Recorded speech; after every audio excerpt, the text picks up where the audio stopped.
Romeo 8 उसका 14। कितनों को समझ आ रहा है? हालेलुया, पढ़िए। इसलिए हाँ। कि जितने लोग परमेश्वर की आत्मा के चलाए चलते हैं, हाँ, वे ही परमेश्वर के पुत्र हैं। अब सबने ध्यान से सुनना है। जितने लोग परमेश्वर की आत्मा के चलाए चलते हैं, किसके चलाए? अब आत्माएं भी दो तरह की हैं। कितने तरह की? एक परमेश्वर का आत्मा, दूसरा शैतान का आत्मा। लेकिन यहाँ पर परमेश्वर का वचन क्या कह रहा है? आपको किसके चलाए चलना है? बोलिए। परमेश्वर। एक मिनट, दो लोग आए, अब आपने ध्यान से सुनना है। परमेश्वर का आत्मा,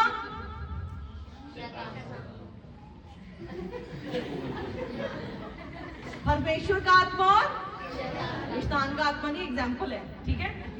अब परमेश्वर का वचन कहता है कि आपको आत्मा के चलाए चलना है। किसके चलाए चलना है?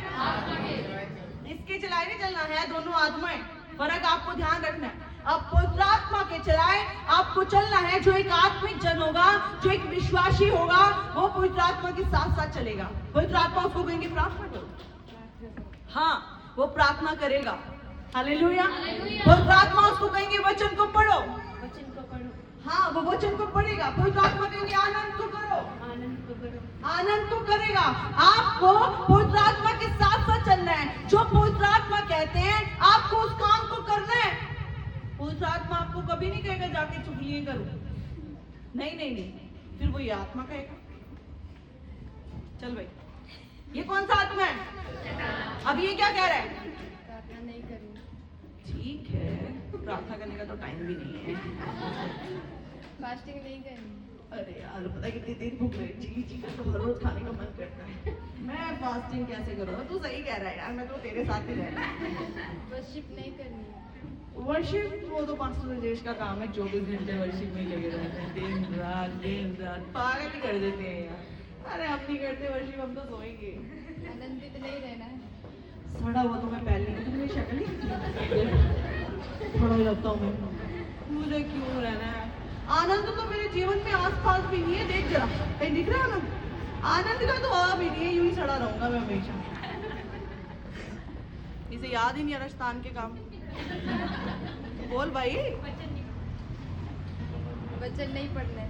वो तो मैंने सालों हो गया छोड़े हुए, और काम नहीं मैं कर सकता। वचन कौन पढ़ेगा भाई बैठ के? नेटफ्लिक्स कौन देखेगा? वचन पढ़ोगे तो नेटफ्लिक्स कैसे जाएगी? अब ये क्या है? हम किस हैं तो हम विश्वासी, पर किसके चलाए चल रहे हैं? चर्च? हाँ सही बात है, सुबह उठ के कौन चर्च में जाए? एक तो नहाना पड़ता है यार, सबसे गलत बात, फिर नए कपड़े डाल लो, फिर चर्च में ना, छोड़ो यार 2 हफ्ते के बाद चले जाएंगे। हम विश्वासी हैं, पर हम पवित्र आत्मा के चलाए नहीं चलते। लेकिन वचन क्या कहता है? दोबारा से पढ़ो दमदार सी आवाज में। इसलिए कि जितने लोग परमेश्वर की आत्मा के चलाए चलते अब हैं। सुनिए, आप चर्च में आ रहे हैं मैटर नहीं है, पर आप परमेश्वर के पुत्र कब बनेंगे? कितने लोग परमेश्वर के पुत्र पुत्रियां बनना चाहते हैं? सब कुछ किसको मिलता है? बेटे बेटियों को मिलता है कि पड़ोसियों को मिलता है? किसको मिलता है? आशीषें, बरकतें, आपका जो धन दौलत, प्रॉपर्टी में नाम। आजकल प्रॉपर्टी के पीछे काफी झगड़े हो जाते हैं। अगर आपको प्रॉपर्टी में नाम लिखवाना है तो आप कौन होने चाहिए? बेटे बेटियां। संतान। पड़ोसियों को मिल जाएगा। अब जो हमारा घर है वो किसके नाम होगा? ऑब्वियसली बात है। तो आपको अगर परमेश्वर से चाहिए, अगर आपको परमेश्वर के घर में जाना है, उसके घर में रजिस्ट्री पे नाम होने के लिए आप क्या होने चाहिए? अगर आपको किसी के घर की जायदाद प्रॉपर्टी लेनी है तो आप क्या होने चाहिए? पुत्र, पुत्रियां, संतान। समझ रहे हैं आप? तो अगर आपको स्वर्ग में अपने घर को रजिस्टर करवाना है, अगर आपने स्वर्ग में अपना नाम लिखवाना है, तो आपको क्या होना पड़ेगा? परमेश्वर के बच्चे बनना पड़ेगा।